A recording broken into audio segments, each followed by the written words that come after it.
नमस्कार। आइए सुनते हैं सुभद्रा कुमारी चौहान द्वारा लिखी हुई एक कहानी, मंजली रानी। दोस्तों, अगर आपको मेरे चैनल के कंटेंट अच्छे लगते हो तो मैं आपसे अनुरोध करूंगी कि मेरे चैनल को ज़रूर सब्सक्राइब करें और साथ ही साथ बेल आइकन भी प्रेस करें ताकि मेरे द्वारा अपलोड की हुई कहानियाँ सबसे पहले आप तक पहुँचे। धन्यवाद। तो आइए सुनते हैं मंजली रानी। वे मेरे कौन थे मैं क्या बताऊं। वैसे देखा जाए तो वे मेरे कोई भी न होते थे। होते भी कैसे? मैं ब्राह्मण, वे क्षत्रिय, मैं स्त्री, वे पुरुष। फिर न तो रिश्तेदार हो सकते थे और न ही मित्र। ओह, यह मैंने क्या कह डाला। मित्र? भला किसी स्त्री का कोई पुरुष भी मित्र हो सकता है? और यदि हो भी तो क्या इसे समाज बर्दाश्त करेगा? यहाँ तो किसी पुरुष का किसी स्त्री से मिलना जुलना या किसी प्रकार का व्यवहार रखना भी पाप है।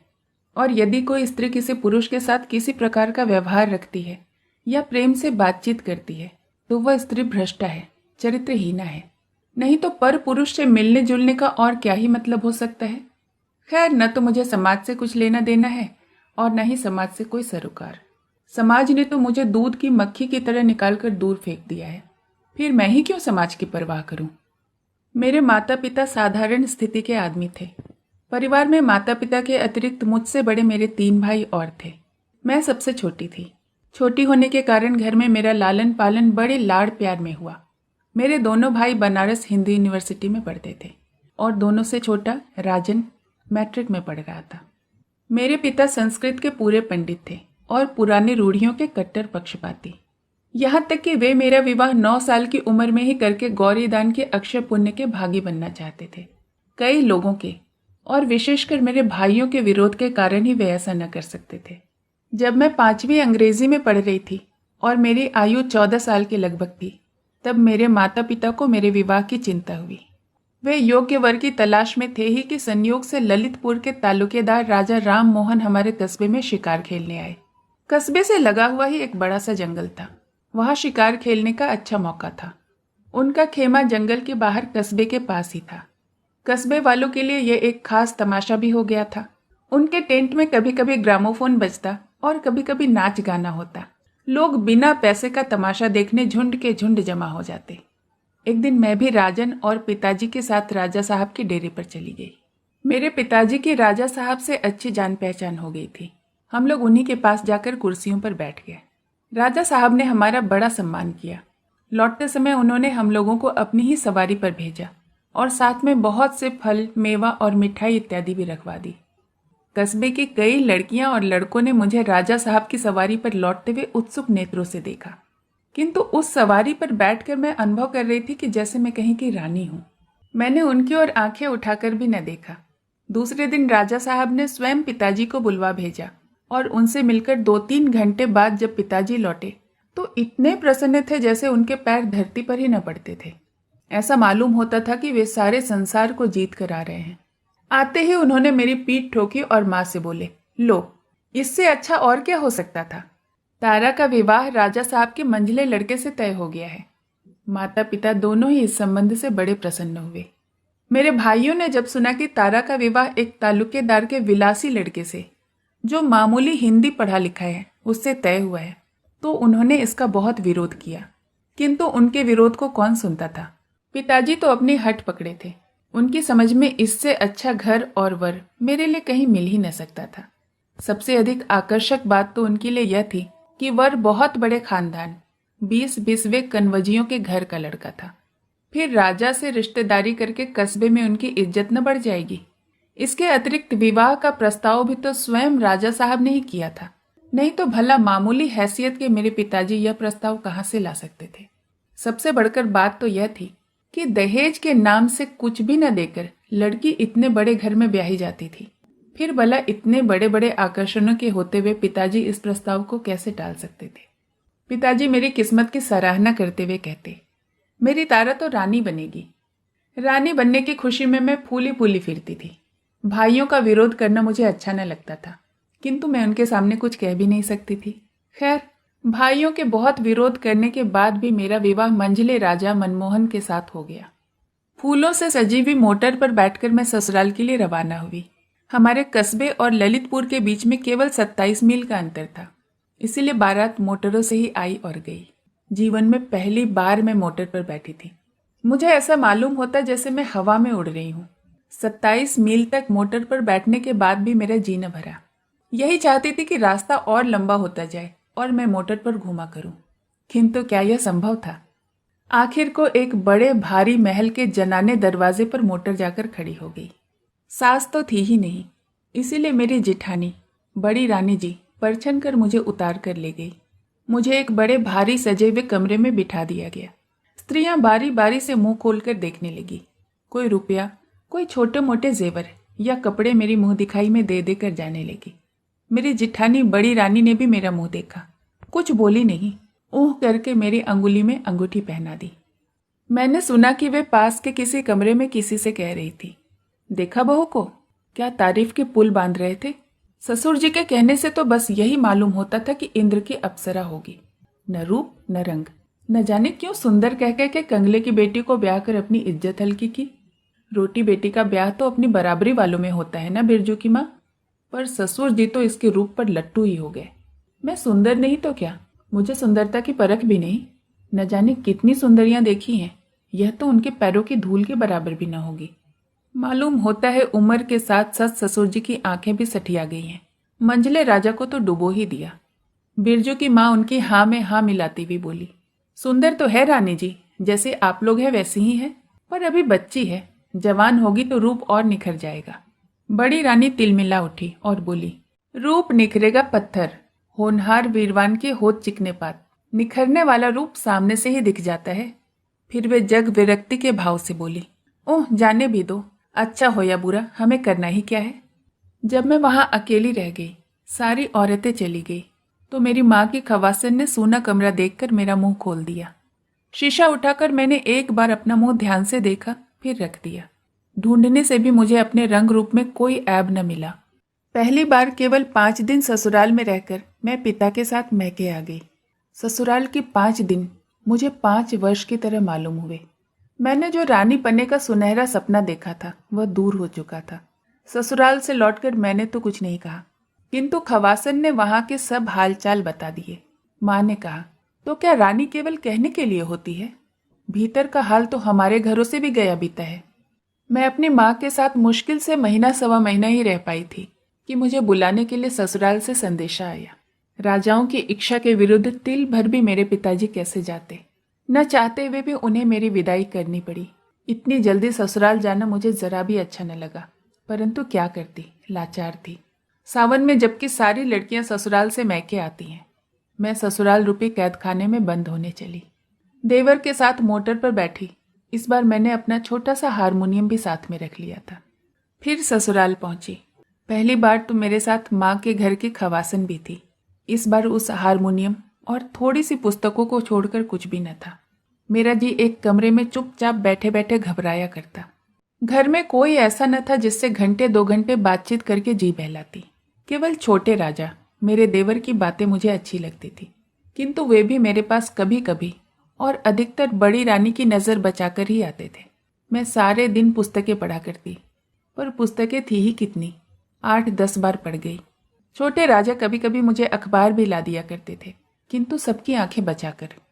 घर में सब काम के लिए नौकर चाकर और दास दासियां थीं। मुझे घर में कोई काम न करना पड़ता था। मेरी सेवा में भी 2 दासियां सदा बनी रहती थी, पर मुझे तो ऐसा मालूम होता था कि मैं उनके बीच में भी कैद हूँ, क्योंकि मेरी राई रत्ती भी बड़ी रानी के पास लगा दी जाती थी। उन दासियों में से यदि मैं किसी को किसी काम से कहीं भेजना चाहती तो वे मेरे कहने मात्र से कहीं नहीं जा सकती थी। उन्हें बड़ी रानी से हुक्म लेना पड़ता था। यदि उधर से स्वीकृति मिल जाती तो मेरा काम होता, अन्यथा नहीं। इसी प्रकार हर माह मुझे खजाने से हाथ खर्च के लिए 150 रुपये मिलते थे, किंतु क्या मजाल कि उनमें से एक भी पाई महाराजा से पूछे बगैर खर्च कर सकूं। भीतर के शासन की डोर बड़ी रानी के हाथ में थी और बाहर की महाराजा मेरे ससुर के हाथ में। मेरे पति मंझले राजा बड़े ही विलासप्रिय, मदिरा सेवी, शिकार के शौकीन और न जाने क्या क्या थे, मैं क्या बताऊं। वे बहुत सुंदर भी थे, किंतु उनके दर्शन मुझे दुर्लभ थे। 4-6 दिन में कभी घंटे आधे घंटे के लिए वे मेरे कमरे में आ जाते तो मेरा अहोभाग्य समझो। उनकी रूप माधुरी को एक बार जी भर पीने के लिए मेरी आंखें आज तक प्यासी हैं, किंतु मेरे जीवन में यह अवसर कभी न आया। इस दिखावटी वैभव के अंदर मैं किसी प्रकार अपने जीवन को घसीटे जा रही थी। इसी समय मेरे अंधकारपूर्ण जीवन में प्रकाश की एक सुनहरी किरण का आगमन हुआ। छोटे राजा की उम्र 17-18 साल की थी। वे बड़े नेक और होनहार युवक थे। घर में पढ़ने लिखने का शौक केवल उन्हीं को था। छोटे राजा मैट्रिक की तैयारी कर रहे थे और एक मास्टर बाबू उन्हें पढ़ाने आया करते थे। घर में आने जाने की उन्हें पूर्ण स्वतंत्रता थी। घर में स्त्रियों की आवश्यक वस्तुएं बाहर से मंगवा देना भी मास्टर बाबू के ही जिम्मे था। इसीलिए वे घर में सबसे ज्यादा परिचित थे। विवाह के बाद से ही बड़ी रानी मुझसे नाराज थी। उन्हें मेरी चाल ढाल, रहन सहन जरा भी न सुहाती थी। वे हर बात में मेरे ऐब निकालने की फिराक में रहती। तिल का ताड़ बनाकर मेरी जरा सी बात को वे परिचित या अपरिचित जो कोई आता उससे कहती। शायद वे मेरी सुंदरता को मेरे ऐबों से ढकना चाहती थी। यही बात उन्होंने मास्टर बाबू के साथ भी की। वे तो घर में रोज आते ही थे और रोज उनसे मेरी शिकायत होने लगी। किंतु इसका उल्टा ही असर हुआ। मैंने देखा तिरस्कार की जगह मास्टर बाबू का व्यवहार मेरे प्रति अधिक मधुर और आदरपूर्ण होने लगा। छोटे राजा को मेरा गाना बहुत अच्छा लगता। वे बहुधा मुझसे गाने के लिए आग्रह करते। मुझे तो अब गाने बजाने की ओर कोई विशेष रुचि नहीं रह गई थी, किंतु छोटे राजा के आग्रह से मैं अब भी कभी कभी गा दिया करती थी। एक दिन की बात है। जाड़े के दिन थे, किंतु आकाश बादलों से ढका था। मैं अपने कमरे में बैठी एक मासिक पत्रिका के पन्ने उलट रही थी। इतने में छोटे राजा आए और मुझसे बोले, मंजली भाभी, कुछ गाकर सुनाओ। मैंने बहुत टाल मटोल की, किंतु छोटे राजा न माने और उन्होंने बाजा उठाकर सामने रख ही दिया। मैंने हारमोनियम पर गीत गोविंद का यह पद छेड़ा, विहरत हरिरिह सरस वसंते नृत्यति युवती जनेन समम सखी विरही जनस्य दुरंते ललित लवंग लता परिशीलन कोमल मलय समीरे मधुकर निरक करम्बित कोकिल कुजत कुंज कुटीरे। मास्टर बाबू भी न जाने कहाँ से और कैसे आए और चुपचाप पीछे खड़े हो गए। छोटे राजा की मुस्कुराहट से मैं भाप गई। पीछे फिरकर जो उन्हें देखा तो हारमोनियम सरकाकर मैं चुपचाप बैठ गई। वे भी हंसकर वहीं बैठ गए और बोले, मंजली रानी, आप इतना अच्छा गा सकती है यह मैंने आज ही जाना। छोटे राजा, अच्छा न गाती होती तो मैं क्या मूर्ख था जो इनके गाने के पीछे अपना समय नष्ट करता। इधर यह बातें हो ही रही थी कि दूसरी तरफ से पैर पटकती हुई बड़ी रानी कमरे में आई। क्रोध से बोली, यह घर तो अब भले आदमी के रहने लायक रह ही नहीं गया है। लाज शर्म तो सब जैसे धोकर पी गए हों। बाप रे बाप, हद हो गई। जैसे हल्के घर की है वैसी ही हल्की बातें यहाँ किया करती है। पास पड़ोस वाले सुनते होंगे तो क्या कहते होंगे, यही ना कि मंझले राजा की रानी रंडियों की तरह गाना गा रही है। बाबा, इस कुल में तो कभी ऐसा नहीं हुआ। कुल को तो न लजवाओ देवी। बाप के घर जाना हो तो भीतर क्या, सड़क पर गाती फिरना, किंतु यहाँ यह सब न होने पाएगा। तुम्हें क्या, घर के भीतर बैठी बैठी चाहे जो करो, वहां आदमियों की तो नाक कटती है। एक सांस में इतनी सब बातें कह के बड़ी रानी चली गई। मैंने सोचा, शराब पीकर रंडियों की बाहों में बाहें डालकर टहलने में नाक नहीं कटती। गरीबों पर मनमाने जुल्म करने से नाक नहीं कटती। नाक कटती है मेरे गाने से। सो अब मैं बाजे को कभी हाथ न लगाऊंगी। उस दिन से फिर मैंने बाजे को कभी छुआ तक नहीं, और न छोटे राजा ने ही कभी मुझे गाने का आग्रह किया। यदि वे आग्रह करते तब भी मुझ में बाजा छूने का साहस न था। इस घटना के कई दिन बाद एक दिन मास्टर बाबू छोटे राजा को पढ़ाकर ऊपर से नीचे उतर रहे थे और मैं नीचे से ऊपर जा रही थी। आखिरी सीढ़ी पर ही मेरी उनसे भेंट हो गई। वे ठिठक गए और बोले, कैसी हो मंजली रानी? जीती हूँ, खुश रहा करो। इस प्रकार रहने से आखिर कुछ लाभ? जी को कैसे समझाऊं मास्टर बाबू? अच्छी अच्छी पुस्तकें पढ़ा करो, उनसे अच्छा साथी संसार में तुम्हें और कोई न मिलेगा। पर मैं अच्छी अच्छी पुस्तकें लाऊं कहाँ से? लाने का जिम्मा मेरा। यदि आप अच्छी अच्छी पुस्तकें ला दिया करें तो इससे अच्छी और क्या बात हो सकती है? यह कौन सी बड़ी बात है मंजली रानी? मेरे पास बहुत सी पुस्तकें रखी हुई हैं, उनमें से कुछ लाकर मैं तुम्हें दे दूंगा। इस कृपा के लिए उन्हें धन्यवाद देती हुई मैं ऊपर चली गई और वे बाहर चले गए।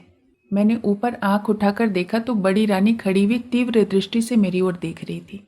मैं कुछ भी न बोलकर नीची निगाह किए हुए अपने कमरे में चली गई। दूसरे दिन मास्टर बाबू समय से कुछ पहले ही आए। उनके हाथ में कुछ पुस्तकें थी। वे छोटे राजा के कमरे में न जाकर सीधे मेरे कमरे में आए और बाहर से ही आवाज दी, किंतु दोनों दासियों में से इस समय एक भी हाजिर न थी। इसलिए मैंने ही उनसे कहा कि आइए मास्टर बाबू। वे आकर बैठ गए। किताबों और लेखक के नाम बतलाकर वे मुझे किताबें देने लगे। ये महात्मा गांधी की आत्मकथा के दोनों भाग हैं। यह है बाबू प्रेमचंद जी का रंगभूमि, इसके भी 2 भाग हैं। यह मैथिली बाबू का साकेत और यह पंत जी का पल्लव। इसके अतिरिक्त और भी बहुत सारी पुस्तकें हैं। इन्हें तुम पढ़ लोगी तब मैं तुम्हें और ला कर दूंगा। इसके बाद वे साकेत उठाकर उर्मिला से लक्ष्मण की विदा का जो सुंदर चित्र मैथिली बाबू ने अंकित किया उसे पढ़कर सुनाने लगे। इतने में ही मुझे वहां बड़ी रानी की झलक दिखाई पड़ी और उसके साथ मेरे कमरे के दोनों दरवाजे फटाफट बंद हो गए। मास्टर बाबू ने एक बार मेरी तरफ, फिर दरवाजे की तरफ देखा और फिर वे बोले, भाई यह दरवाजा किसने बंद किया है, खोल दो। जब कोई उत्तर न मिला तो मुझे भी क्रोध आया। मैंने तीव्र स्वर में कहा, यह दरवाजा किसने बंद किया है, खोलो। क्या मालूम नहीं कि हम लोग भीतर बैठे हैं? बड़ी रानी की कर्कश आवाज सुनाई दी, ठहरो, अभी खोल दिया जाएगा। तुम लोग भीतर हो यही दिखाने के लिए तो दरवाजा बंद किया है, पर देखने वाले भी तो जरा आ जाएं। यह नरकीय लीला अब ज्यादा दिन न चल सकेगी। नरकीय लीला? मेरा माथा ठनका। हे भगवान, क्या पुस्तक पढ़ना भी नरकीय लीला है? इस प्रकार लगभग 15 मिनट हम लोग बंद रहे। गुस्से में मास्टर बाबू का चेहरा लाल हो रहा था। उधर बाहर बड़े राजा, मंझले राजा और महाराजा जी की आवाज मुझे सुनाई दी और उसके साथ ही कमरे का दरवाजा खुल गया। बड़ी रानी बोली, मेरी बातों पर तो कोई विश्वास नहीं करता था, अब अपनी ही आंखों से देख लो। आंखें तो धोखा नहीं खा रही हैं। आज तक मैंने मंझले राजा की विलासी मूर्ति देखी थी, आज मैंने उनका रुद्र रूप भी देखा। क्रोध से पैर पटकते हुए बोले, किरण कुमार, तुम इस कमरे में किसके हुक्म से आए? मास्टर बाबू भी उसी स्वर में बोले, मुझे किस कमरे में जाने का हुक्म नहीं है। बड़े राजा, मास्टर बाबू अब आप यहाँ से चले जाओ, इसी में तुम्हारी कुशल है। मास्टर बाबू बोले, मुझे ऐसी कुशल नहीं चाहिए, मैं कोई पापी नहीं हूं जो कायर की तरह भाग जाऊं। जाने के पहले मैं आपको बतला देना चाहता हूं कि मैं और मंझली रानी दोनों पवित्र और निर्दोष हैं। यह हरकत ईर्ष्या और जलन के कारण की गई है। बड़ी रानी गरज उठी, उल्टा चोर कोतवाल को डांटे, चोरी की चोरी उस पर सीना चोरी। मैं ईर्ष्या करूंगी और तुमसे? तुम हो किस खेत की मूली? मैं तुम्हें समझती क्या हूं? तुम हो एक अदना सा नौकर और यह है कल की छोकरी, वो भी किसी रईस के घर की नहीं। ईर्ष्या तो उससे की जाती है जो अपनी बराबरी का हो। फिर बड़े राजा की तरफ मुड़कर बोली, तुम इसे ठोकर मारकर निकलवा क्यों नहीं देते? तुम्हारे सामने खड़ा खड़ा जबान लड़ा रहा है और तुम सुन रहे हो। पहले ही कहा था कि नौकर चाकर को ज्यादा मुंह न लगाया करो। महाराज बड़े गुस्से में बोले, किरण कुमार तुम चले जाओ। इसी समय न जाने कहां से छोटे राजा आ पड़े और मास्टर बाबू को जबरदस्ती पकड़कर अपने साथ लिवा ले गए। वे चले गए। मुझ पर क्या बीती होगी यह कहने की आवश्यकता नहीं, समझ लेने की बात है। नतीजा सबका यही हुआ कि उसी दिन एक चिट्ठी के साथ सदा के लिए मैं विदा कर दी गई। एक इक्के पर बैठाकर चपरासी मुझे माँ के घर पहुंचाने गया। चिट्ठी मेरे पिताजी के नाम थी, जिसमें लिखा था कि आपकी पुत्री भ्रष्टा है, इसने हमारे कुल में दाग लगा दिया है, इसके लिए अब हमारे घर में कोई जगह नहीं है। बात की बात में सारे मोहल्ले भर में मेरे भ्रष्टाचरण की बात फैल गई। यहाँ तक कि मेरे पिता के घर पहुँचने के पहले ही यह बात पिताजी के घर तक भी पहुँच गई थी। जब मैं पिताजी के घर पहुंची तो शाम हो चुकी थी। इस बीच माताजी का देहांत हो चुका था। भाई भी तीनों कॉलेज में थे। घर पर मुझे केवल मेरे पिताजी मिले। उन्होंने मुझे अंदर न जाने दिया, बाहर दालान में ही बैठाया। चिट्ठी पढ़ने के बाद वे तड़प उठे और बोले, जब यह भ्रष्ट ही हो चुकी है तो इसे यहाँ क्यों लाए? रास्ते में कोई खाई खंदक न मिला जहाँ ढकेल देते? इसे मैं अपने घर में रखूंगा, जाए कहीं भी मरे, मुझे क्या करना है। मैं पिताजी के पैरों पर लौट गई, रोती रोती बोली, पिताजी मैं निर्दोष हूँ। पिताजी 2 कदम पीछे हट गए और कड़क होकर बोले, दूर रह चांडालिन, निर्दोष ही तो होती तो इतना बड़ा बवंडर ही क्यों उठता? उन्हें क्या पागल कुत्ते ने काटा था जो बैठे बैठे अपनी बदनामी करवाते? जा, जहाँ जगह मिले समा जा, मेरे घर में तेरे लिए जगह नहीं है। क्या करें, अंग्रेजी राज्य न होता तो बोटी बोटी काट करके फेंक देता। इस हो हल्ले में समाज के कई ऊंची नाक वाले अगिया और कई पास पड़ोसी भी जमा हो गए। सबने मेरे भ्रष्टाचरण की बात सुनी और घृणा से मुंह बिचकाया। एक बोला, नहीं भाई, अब तो यह घर में रखने के लायक नहीं है। जब ससुराल वालों ने ही निकाल दिया तो क्या पंडित राम भजन अपने घर में रखकर जात में अपना हुक्का पानी बंद करवाएंगे? दूसरे ने पिताजी पर पानी चढ़ाया, अरे भाई, घर में रखे तो रखने दो, इनकी लड़की है, पर हम तो पंडित जी के दरवाजे पर पैर न रखेंगे। मैं फिर एक बार भीतर जाने के लिए दरवाजे की तरफ झुकी, किंतु पिताजी ने एक झटके के साथ मुझे दरवाजे से कई हाथ दूर फेंक दिया। कुल में दाग तो मैंने लगा ही दिया था। मुझे घर में रखकर क्या जात से भी बाहर हो जाते। मैं दूर जा गिरी और गिरकर बेहोश हो गई। मुझे जब होश आया, मेरे घर का दरवाजा बंद हो चुका था और मोहल्ले भर में सन्नाटा छाया हुआ था। केवल कभी कभी एक दो कुत्तों के भौंकने का शब्द सुनाई पड़ता था। मैं उठी, बहुत कुछ सोचने के बाद स्टेशन की तरफ चली। एक कुत्ता भौंक उठा, जैसे कह रहा हो कि अब इस मोहल्ले में तुम्हारे लिए जगह नहीं है। जब मैं स्टेशन पर पहुंची, एक गाड़ी तैयार खड़ी थी। बिना कुछ सोचे विचारे मैं गाड़ी के एक जनाने डब्बे में बैठ गई। गाड़ी कितनी देर तक चलती रही, कहाँ कहाँ खड़ी हुई, कौन कौन से स्टेशन बीच में आए, मुझे कुछ भी पता नहीं।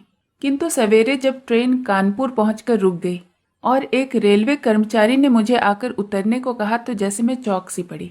मैंने देखा पूरी ट्रेन यात्रियों से खाली हो गई है। स्टेशन पर भी बहुत कम यात्री थे। ट्रेन से उतरकर मेरी समझ में ही न आता था कि कहाँ जाऊं। कल इस समय तक जो एक महल की रानी थी, आज उसके खड़े होने के लिए एक स्थान भी न था। बहुत देर बाद मुझे एकाएक ख्याल आया कि सत्याग्रह संग्राम तो छिड़ा ही हुआ है, क्यों न मैं भी चलकर स्वयं सेविका बन जाऊं और देश सेवा में अपना जीवन बिता दूं।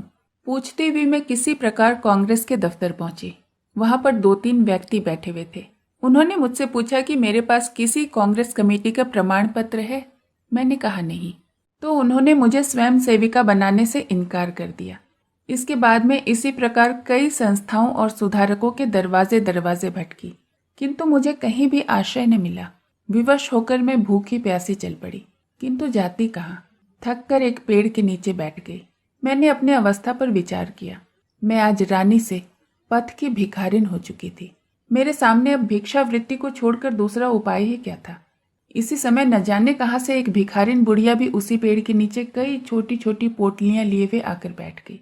बड़े इत्मीनान के साथ अपने दिन भर के मांगे हुए आटे चावल दाल को अपने चीथड़े में अच्छी तरह बांधकर बुढ़िया ने मेरी तरफ देखा। मैंने भी उसकी तरफ देखा। दुख में भी एक प्रकार का आकर्षण होता है, जिसने क्षण भर में ही हम दोनों को एक कर दिया। भिखारिन बहुत बूढ़ी थी, उसे आंखों से कम दिखाई पड़ता था। भिक्षावृत्ति करने के लिए अब उसे किसी साथी या सहारे की जरूरत थी। मैं उसी के साथ रहने लगी। मैंने कई बार आत्महत्या करनी चाहिए, किंतु उस समय ऐसा मालूम होता था जैसे कोई मेरा हाथ पकड़ लेता हो। मैं आत्मघात भी न कर सकी। लगातार 1 साल तक भिखारिन के साथ रहकर मुझे भीख मांगना भी न आया। आता भी कैसे। मैं बुढ़िया का हाथ पकड़कर उसे सहारा देती हुई चलती। भीख वही मांगा करती थी। मैं जवान थी, सुंदर थी, फटे चीथड़े और मैले कुचैले वेश में भी अपना रूप न छिपा सकती थी। मेरा रूप भी हर जगह मेरा दुश्मन हो जाता। अपने सतीत्व की रक्षा हेतु मुझे सदैव सचेत रहना पड़ता था और इसीलिए मुझे जल्दी जल्दी स्थान बदलना पड़ता था। मेरे बदन की साड़ी फटकर तार तार हो गई थी। बदन ढकने के लिए साबुत कपड़ा भी न था। प्रयाग में माघी अमावस्या के दिन बड़ा भारी मेला लगता है। बुढ़िया ने कहा वहां चलने पर हमें 3-4 महीने भर खाने को मिल जाएगा और कपड़ों के लिए भी पैसे मिल जाएंगे। मैं बूढ़ी के साथ पैदल ही प्रयाग के लिए चल पड़ी। मांगते खाते कई दिनों में हम लोग प्रयाग पहुंचे। यहाँ पूरे महीने भर मेला रहता है। दूर दूर से बहुत से यात्री आते हैं। हम लोग रोज सड़क के किनारे एक कपड़ा बिछाकर बैठ जाते और दिन भर भिक्षा मांगकर शाम को पेड़ के नीचे अलाव जलाकर सो जाते। एक दिन इसी प्रकार शाम को जब हम दिन भर की भिक्षावृत्ति के बाद लौट रहे थे तो एक बग्घी निकली जिसमें कुछ स्त्रियां थीं। बुढ़िया 1 पैसे के लिए हाथ फैलाकर गाड़ी के पीछे पीछे दौड़ी। कुछ देर बाद गाड़ी के अंदर से 1 पैसा फेंका गया। शाम को धुंधले प्रकाश में बुढ़िया जल्दी से पैसा देख न सकी। वह पैसा देखने के लिए कुछ देर झुकी रही। उसी समय एक मोटर पीछे से और एक सामने से आ गई। बुढ़िया ने बचना चाहा। मोटर वाले ने भी बहुत बचाया, पर बुढ़िया मोटर के चपेट में आ ही गई। उसे गहरी चोट लगी और उसे बचाने की चेष्टा में मुझे भी काफी चोट आई। जिस मोटर की चपेट हम लोगों को लगी थी, उस मोटर वाले ने पीछे मुड़कर देखा भी नहीं, किंतु दूसरे मोटर वाले रुक गए। उसमें से 2 व्यक्ति उतरे। मेरे मुंह से सहसा एक चीख निकल गई। कई दिनों तक लगातार बुखार के बाद जिस दिन मुझे होश आया, मैंने अपने आप को जनाने अस्पताल के पर्दा वार्ड में पाया। एक खाट पर मैं पड़ी थी। मेरे पास ही दूसरी खाट पर भिखारिन मरणासन्न अवस्था में पड़ी थी। मैं खाट से उठकर बैठने लगी तो मास्टर बाबू पास ही कुर्सी पर बैठे कुछ पढ़ रहे थे। मुझे उठते देख पास आकर बोले, अभी आप न उठें, बिना डॉक्टर की अनुमति के आपको खाट से उठना नहीं है। क्यों? मैं पथ की भिखारिन, मुझे ये साफ सुथरे कपड़े, नरम नरम बिछौने क्यों चाहिए? कल से तो मुझे फिर वही गली गली की ठोकर खानी पड़ेगी ना। उनकी बड़ी बड़ी आंखें सजल हो गई। वे बड़े ही करुण स्वर में बोले, मंजली रानी, क्या तुम मुझे क्षमा न करोगी? तुम्हारा अपराधी तो मैं ही हूं ना। मेरे ही कारण तो तुम आज राज रानी से पद की भिखारिन बन गई हो। जब मुझे उन्होंने मंजली रानी कहकर बुलाया तो मैं चौंक पड़ी। सहसा मेरे मुंह से निकल गया, मास्टर बाबू, 2-3 दिनों में मैं पूर्णतया स्वस्थ हो गई, परंतु भिखारिन की हालत न सुधर सकी। एक दिन उसने अपनी जीवन लीला समाप्त कर दी। उसके अंतिम संस्कारों से निवृत्त होकर मैं मास्टर बाबू के साथ उनके बंगले में रहने लगी, किंतु मैं अभी तक नहीं जान सकी कि वे मेरे कौन हैं। वे मुझ पर माता की तरह ममता, पिता की तरह प्यार करते हैं, भाई की तरह सहायता और मित्र की तरह नेक सलाह देते हैं, पति की तरह रक्षा और पुत्र की तरह आदर करते हैं। कुछ न होते हुए भी वे मेरे सब कुछ हैं, और सब कुछ होते हुए भी वे मेरे कुछ नहीं है। कहानी सुनने के लिए बहुत बहुत धन्यवाद।